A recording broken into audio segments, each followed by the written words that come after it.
Hello, Hello. Astrea. Jade.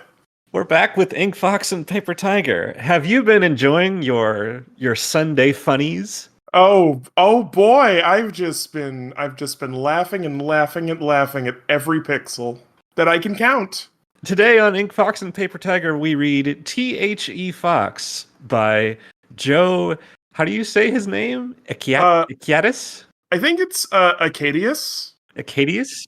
From 1986 to 1991, I think. Yeah, no, 90, I believe it was 2001 is the last T.H.E. Fox comic. It was called Thaddeus by that point, but it's the same comic. Okay, because I was slightly confused on the dates for this one because this comic has been hosted all over the place and in varying forums. Yeah, The version that we're looking at from the Internet Archive was hosted on CompuServe. which is ironic because a lot of sources say, "Oh, this was hosted on CompuServe," and the original comic was hosted on the original version of CompuServe for like half a year before he moved on to another hosting thing. Well, hosting isn't the right word, but God, this is We're gonna need to supply some context, but let's begin in the brief.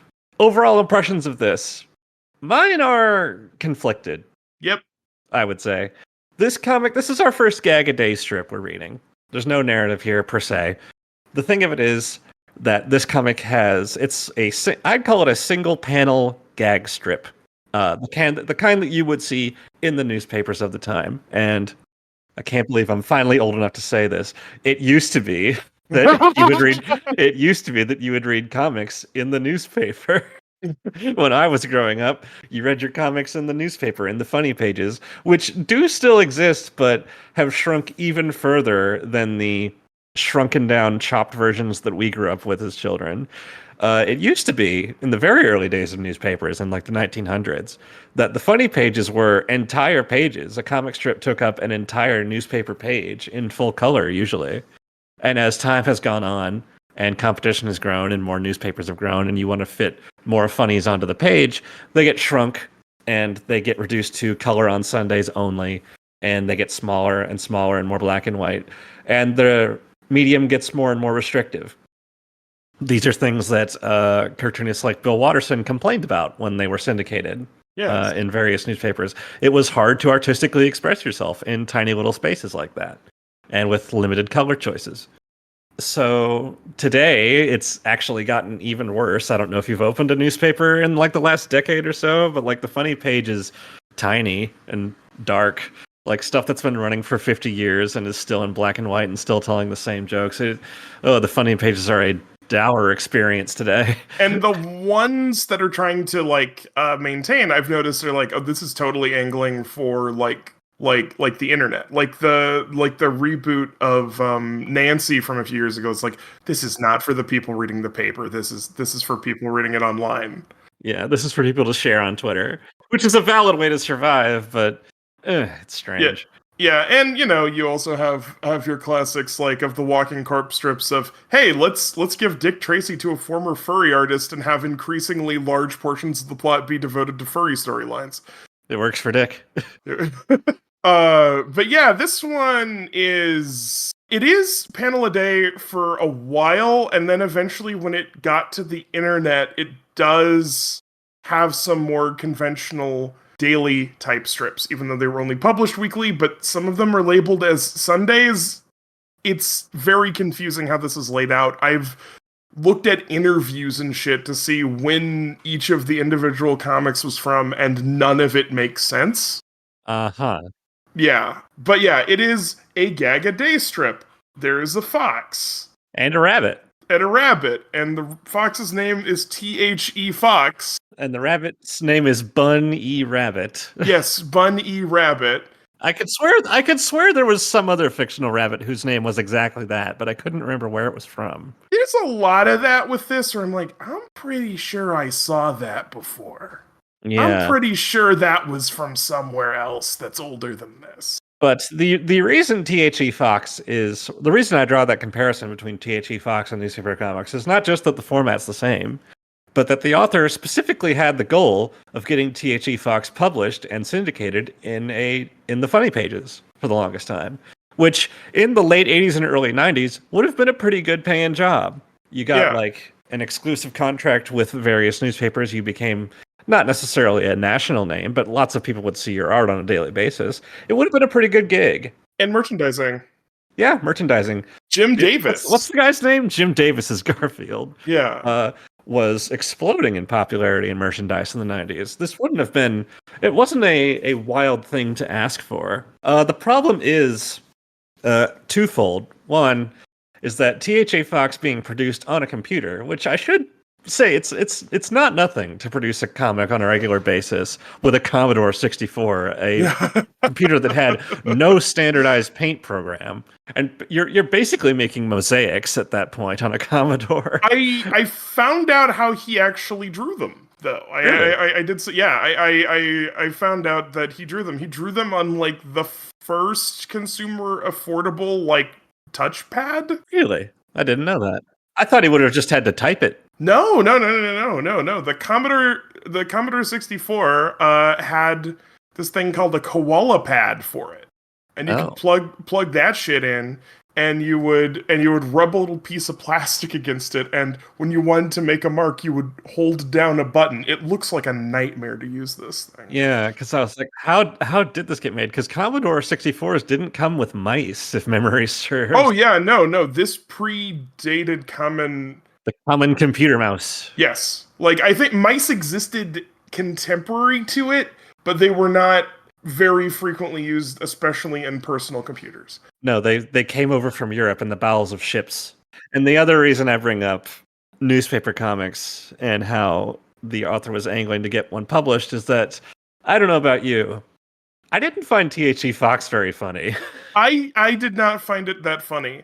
I didn't laugh very much reading this one. I was amused, don't get me wrong. But these gags didn't really do it for me. Like, this is from the mid to late 80s. It is in fact contemporary with some of the greats in the newspaper comics right at this exact minute.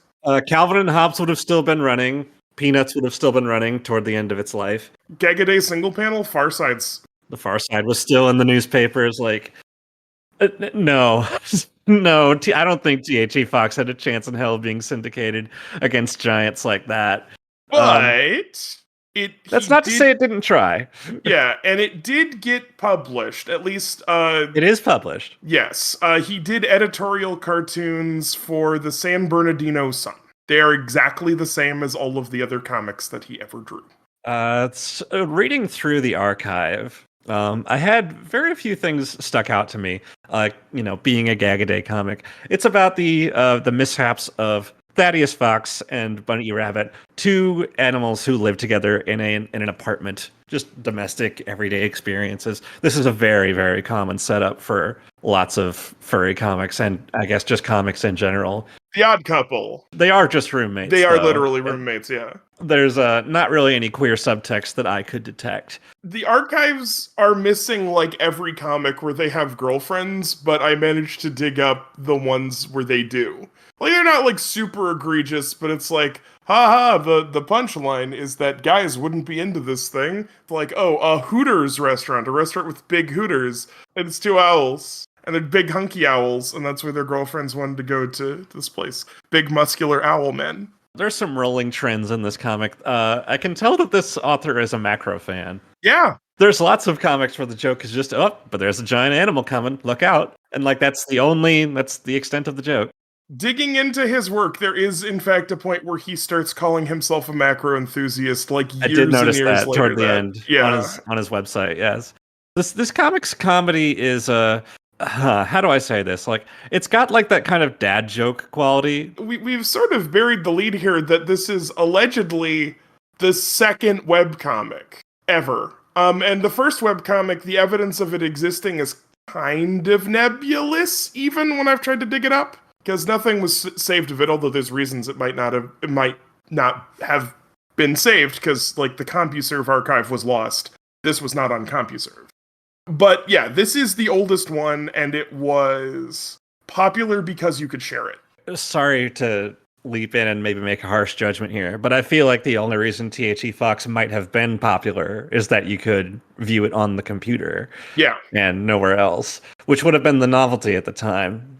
There was something that I found amusing, although it was kind of few and far between, was that I actually did kind of like when it would make a pop culture joke. Not because it was a funny joke, but because I had this cognitive dissonance with it, where it's like, oh, here's a joke about Who Framed Roger Rabbit, and my brain, which is conditioned, it's conditioned to say, oh god, a furry in the 90s is bringing up Roger Rabbit 10 years after the fact.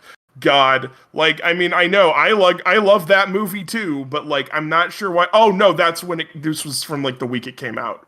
There's a fun holiday illustration for New Year's where like it mentions the Soviet Union. Yes, and it would have been made like in December of '89, like right before the wall came down. Yeah, I was like, There's a throwaway gag about story numbers.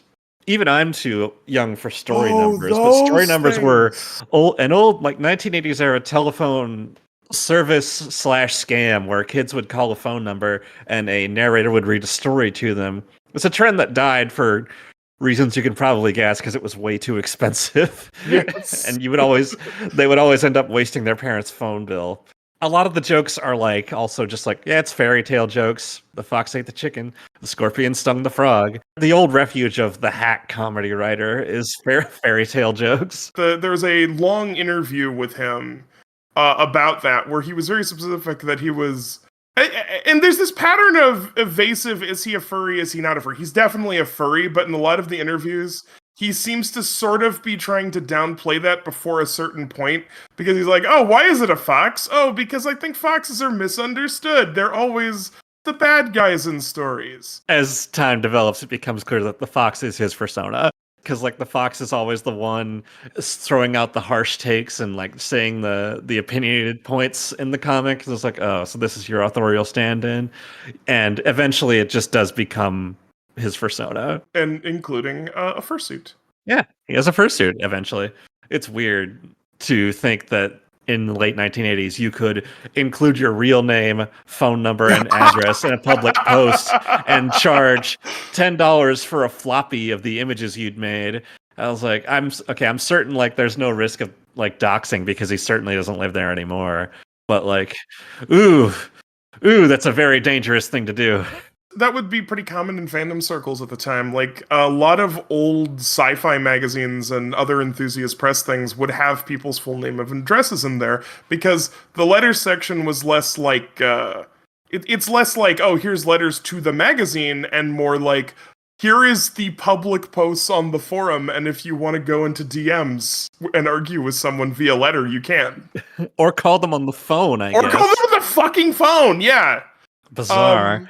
But the floppy does make a lot of sense, considering a lot of these websites would have been like $6 an hour for downloading.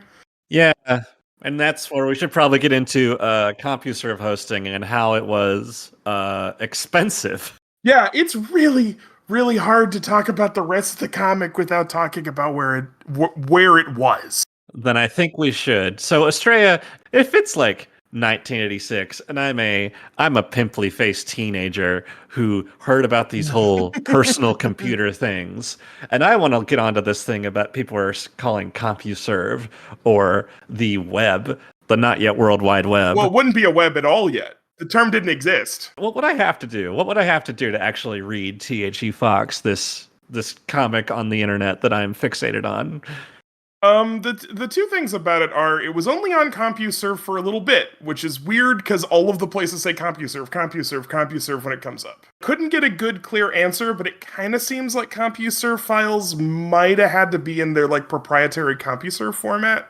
But like CompuServe and Genie and Quantum Link, the other two places that he posted them to, it's not an internet service provider because there wasn't an internet.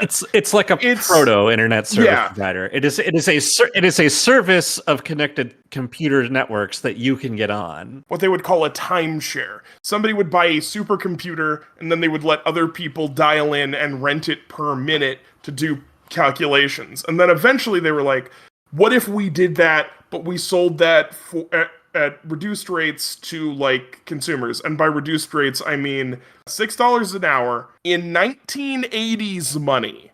So a lot of the power users of this thing would spend like $150 in 1980s money a month, which just spitballing it is over $300 fucking now. And what do you get if you sign up for CompuServe besides a big bill? Well, data files. So like the Library of Congress, you can access that. You can get specific databases from manufacturers, like the Aluminum Manufacturers Association had aluminum material data sheets on there.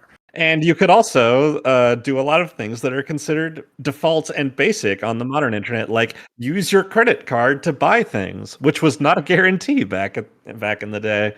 These days, making credit card purchases like smooth as plastic, but back then it took forever. There was also user spaces where you could go and you could talk to people. You could send something. It wasn't the email protocol, but it was functionally identical to email, more or less.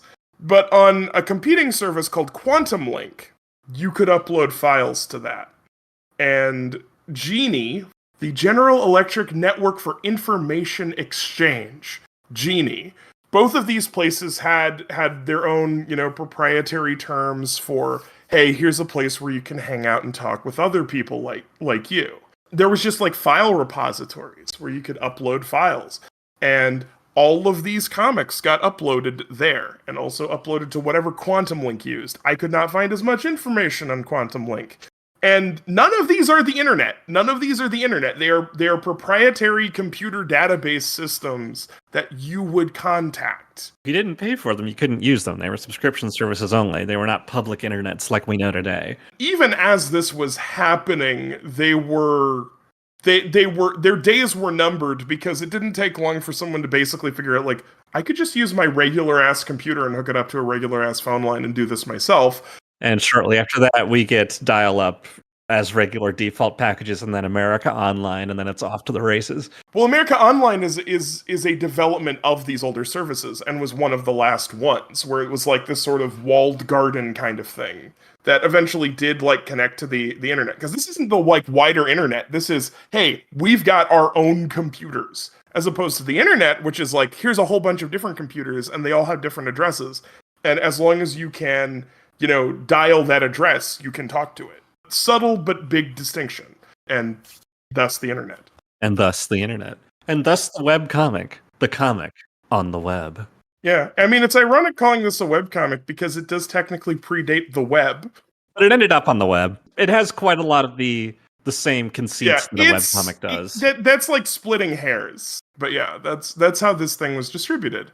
That and floppy disks, which you could order. For $10.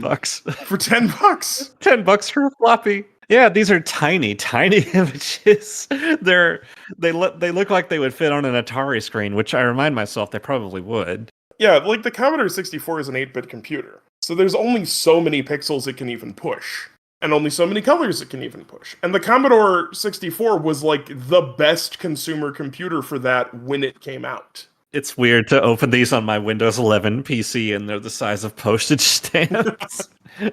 Yeah, just these tiny, tiny, tiny, teeny little thumbnails of kind of mid-furry jokes that keep having suspiciously large furries turn up in them. And an awful lot of characters getting eaten by other characters. Yes, which becomes more and more prominent as it goes. The constant question of like, wait, how large is everybody? Are they human size? Are they animal size? Are they bigger than animal size? It's not clear. I think the most emblematic one for that for me was when it was like the fox is going into a room and then bends over and like he sticks his head under like a shower head, and it's something like, I hate hotel showers.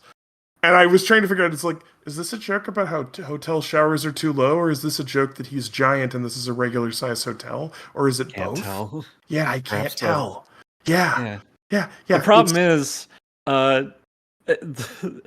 this comic seems to just like, yes, a lot of these strips are like repeats of strips that were or had to be like redrawn or like reissues of strips that already existed. But like the author does just do the same joke again and again a lot. Or one of them could have been done in one paint program and one of them could have been done in another. Initially, something called Koala Paint and then eventually Advanced OCP Art Studio. Advanced. Yeah.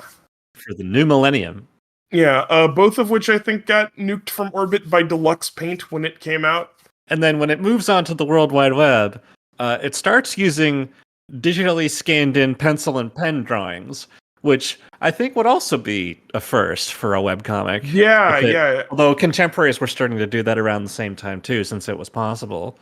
There's the one about OJ. Would you care for some free OJ? Oh, they're everywhere. I'm too young to remember OJ Simpson. I would have been like 4. This is like where our tiny 1 year of age difference matters, because that's one of my earliest memories is the O.J. Simpson trial. I don't remember it at all. Yeah. No, I don't remember the details. It was just like that was the end of every newscast every fucking day. And that's why he probably kept going back to it, because that was like half a fucking year, it felt like. And everybody would keep talking about it because it was just every night on the news they would talk about that. I think at that time my greatest concern on TV was Muppet Babies. I was a Muppet Babies kid. I was watching a lot of My Little Pony back then. Anyway, that'll never add up to anything. They'll never add up to anything, yeah. It's hard to find too terribly much to say about the comic, because it is most remarkable in that it is the first comic like this of 1,000 comics like this, at least. Yeah, digitally. but that's also where its remarkability kind of ends. Yeah. A lot of these felt like they reminded me of when I was young, when I was really little, in like 4th grade, 5th grade, and started drawing comics like as a hobby. Like that's when I started. My very earliest pieces I remember were like made with like mechanical pencils on printer paper that I'd stolen from my dad's computer downstairs. And I would just draw them at my desk. And I wasn't like a funny kid. I wasn't like a class clown kind of kid. So I usually just ripped directly from joke books I had. Yeah. Or like made a metatextual joke. It's like, you're reading a comic on the page. Isn't that wacky? Stuff like that. There's a lot of those vibes in T.H.E. Fox. It's like, it really feels like somebody's first and only comic work. And for how long it goes on, it seems to stay that way pretty firmly. Like, no storylines ever start. It's only like way later that it develops into multi-panel comic gags, which like, I don't know what it is. Like, I feel like the single panel comic is perfected by Gary Larson's Far Side and just doesn't succeed anywhere else. I swear the Far Side is the only funny single panel comic ever made. To the extent that there is a comic, which I don't even think is one of the single panel comics, that is like transparently a Far Side joke. Which one's that? There's one where it's like a marriage counselor's office and there's a mantis, and one of the mantises is like, every night we make love and then she bites my head off. I think that might just be a Far Side comic. Yeah, well, I looked this up and it turns out the Far Side made that joke but way funnier like 3 times, and there was more to the joke than just that every time. Huh. Yeah, there was Do you think it's plagiarized, or I don't know. I don't think it's plagiarized because it's not the same exact comic, and it's just so much fucking funnier. Because of course it is. It's Gary Larson. It's not that like T.H.E. Fox had no shot at becoming a newspaper comic, because I've certainly read worse. I've read really, really bland newspaper comics that have like even less personality. But like, it's up against such competition. And I don't want to be too much of a jerk here, but the art quality just isn't up there, you know? No, part of that's that it has the technical limitation of being drawn on a Commodore. And then we get to the stuff drawn on paper later, and it looks exactly the same, though. And it's like not really any different, and it doesn't seem to improve. And the Commodore, some of the earlier Commodore art, I actually kind of liked better, both because there's a charm to it, and some of the like middle period stuff starts to actually feel like it's taking advantage of computer graphics. Like there's one comic that has the fox having like these big sparkly eyes because he's been watching too many Japanese cartoons. You gotta have blue hair. You gotta have blue hair. The big eyes have this like kind of interesting, delicate sparkle to them that very much takes advantage of the pixel art. Ironically, the more it gets more beefy and more powerful and higher resolution, you get less of the interesting flourishes in it. When it's in higher detail, you start to notice the mistakes a bit more, don't you? That's Yeah. kind of the trade-off. The pixel art becomes kind of charming when it's all you can do, but when you have more opportunities and you don't use them, then it starts to look like you're just missing beats. Yeah, and I mean, I even think the art quality kind of goes down, like comparing the rendering of like the fox in a Roger Rabbit costume in one panel and seeing the detail and care in that compared to the later stuff, which half the time starts looking like it's traced from earlier drawings. It might be, I don't know. That much doesn't bother me so much. It's that there are multiple examples of different strips with the same gag that kind of annoys me. But not in a recurring joke kind of way, in a that's the same punchline kind of way. I did like the interview from 1994. They're going by their screen name C128 QT Pie Sherry. And it was just kind of charming to realize that, like, yes, even back then people used smileys. People typed like stage directions of what they were doing. It was such a furry ass internet conversation. Like, it was completely recognizable. I'm not sure exactly how much merchandise this comic had besides the floppies. I couldn't find any examples beyond the floppies. Just the floppies. I don't even think it had T-shirts. In that interview, it mentions like being being part of a comics anthology, which, as far as I can tell, never was released. And the so-called company that was listed there put out like 2 zines and 1 more professionally printed comic. I was kind of surprised, especially getting into the mid-90s, that it hadn't gotten any kind of wider publication, because like I've read furry comic anthologies from this era, and the bar wasn't exactly high that I could discern from any of my research. And frankly, this was more documented than I thought, so I don't think it existed. Yeah, and like that's hardly a failure of T.H.E. Fox. Like that's been the fate of so many small projects. Yeah, no. That's not like a disaster. It's, just I wonder what happened. Some things just get lost to history. For a deeper dive, for 2 characters who are clearly not gay men, Thad and Bun act very much like a gay married couple. Yeah. And I couldn't tell if, like, are they going for that? When you mentioned that there are strips where they have girlfriends, and I saw a few of those, I was like, oh no, they're not. Is this just how comedy was written back then? Yeah, like, is this just like an author who is, to be generous, just not thinking about women much for one reason or another, because like, oh, I don't know how to write women or whatever, or women are only girlfriends, or I don't have any ideas for what to do with these characters besides, because their girlfriends are just them but girls, basically. Yeah. I will note that the muscly guys do seem to be drawn with a level of definition that none of the girls ever seem to get drawn with. But that doesn't necessarily mean anything. People can do that without thinking about it at all. Sometimes a cigar really is just a cigar. Yeah, like I can't really speculate too much, because as far as I can tell, guy never said he was gay later. And there is a strange mix of a ton of stuff I can find from this guy in later years and nothing I can find from this guy in later years. It's very all or nothing, huh? He kept doing stuff. I'm not quite sure I'd say he kept drawing, because he doesn't seem to have kept drawing.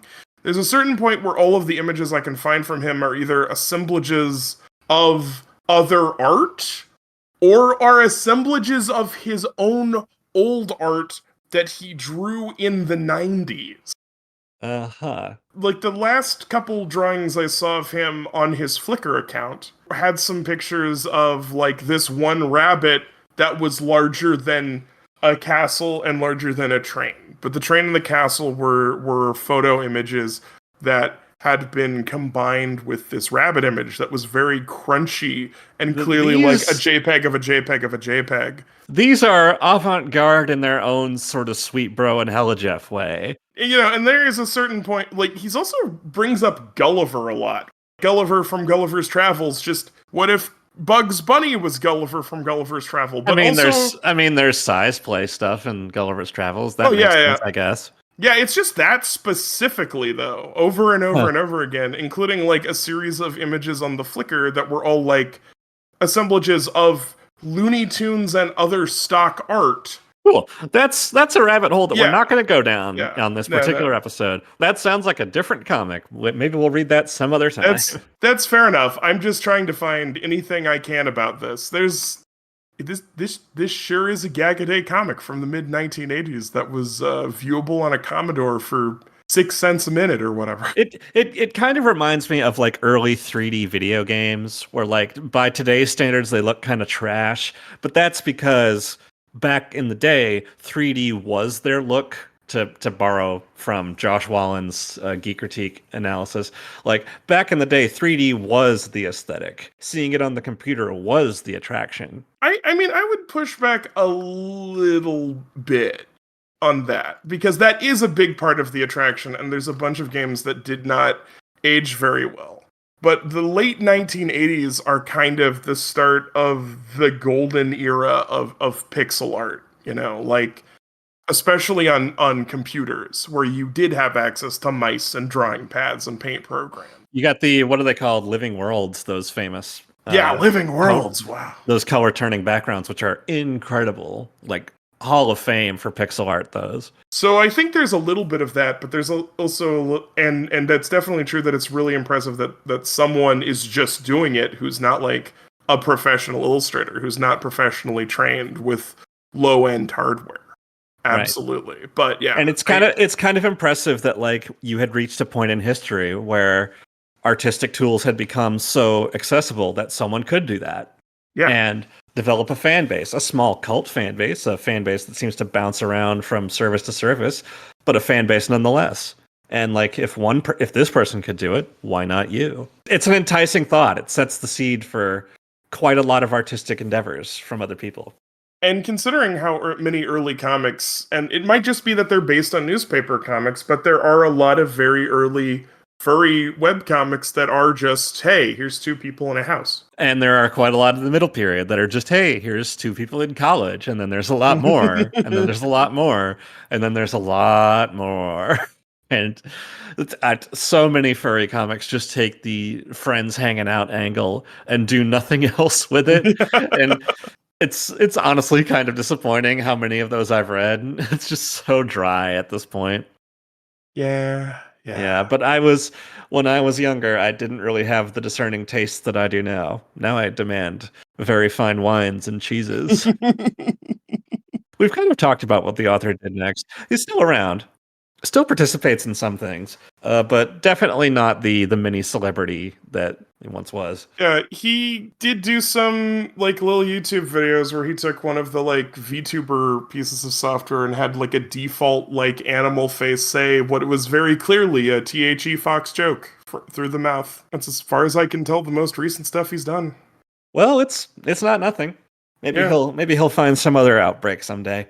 Overall, though, I think T.H.E. Fox, like, as it is, like, maybe I'm just jaded here living in 2024. Maybe I've read so many comics that it's hard to impress me now, but, like, I don't know. This didn't really do a whole lot for me.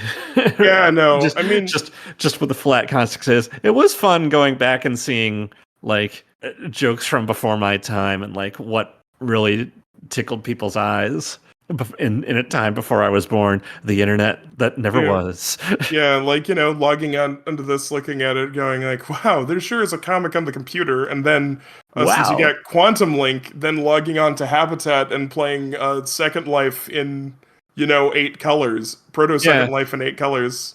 But then, like, I've had that exact experience just 10 years later. It's like, wow, I sure can play Flash games on the internet, and then I would log on to something awful. Yeah. Like, I've been through the same emotional cycle, just with a later generation of hardware. I know what it's like to watch a community crumble underneath your feet and abandon it and never go back, and we don't talk about it anymore. Yeah, no, I mean, I think that's probably the thing I get the most out of it, is just like, oh, the cyclical nature of online communities has existed since before there was an internet. In many ways, it's always Eternal September. I don't know. What did you think of T.H.E. Fox overall, Astrea? That's what I've just been turning my head over and over again. I just kept diving into as much context for this as I could. It felt like I was trying to find something about it that was more deep and more profound than Oh, this is really cool that this is the most notable example of this we have from this era, and is best ones for me were always where it just confronted me with how old it was, which Yeah. wasn't even really intentional to the That's art. that's not even the intended joke. But Yeah. it's still a charm that it has in its own way. This is kind of a dying breed of webcomic, really.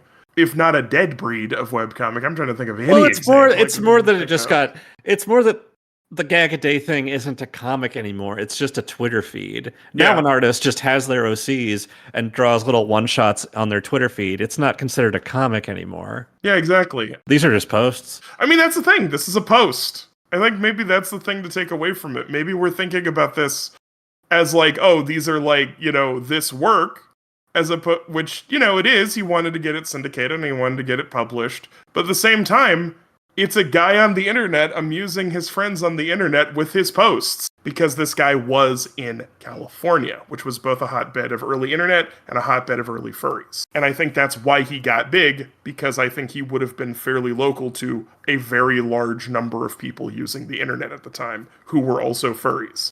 Because as we all know, furries run the entire telecommunications network of America. It's not wrong. You think it's an exaggeration. It's not. It's not even remotely a joke. But that wraps us for T.H.E. Fox, I think, unless you have more to say. Yeah. No. Breezy. I'm breezy glad. 40-minute episode. I'm glad to have seen it. I don't regret reading it. It's an interesting time capsule, I will say. What would you like to do next?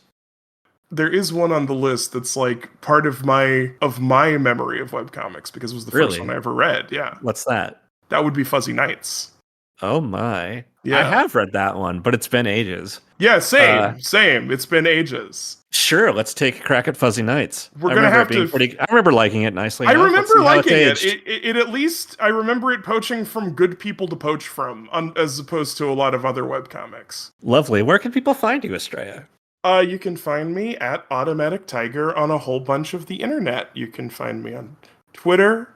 You can find me on Co-Host. That's where you should follow me if you want to hear me talk about anything. And you can find me as Automatic Tiger on Blue Sky, which I still don't totally know what I'm using that site for, but a lot of people are on it, so there I am.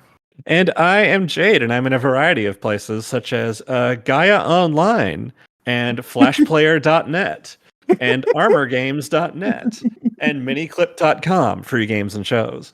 And also co-host at Cups of Jade and my link tree. You can find me all over the place. We'll see you next time on Ink Fox and Paper Tiger. Thanks for listening. Bye. Bye-bye.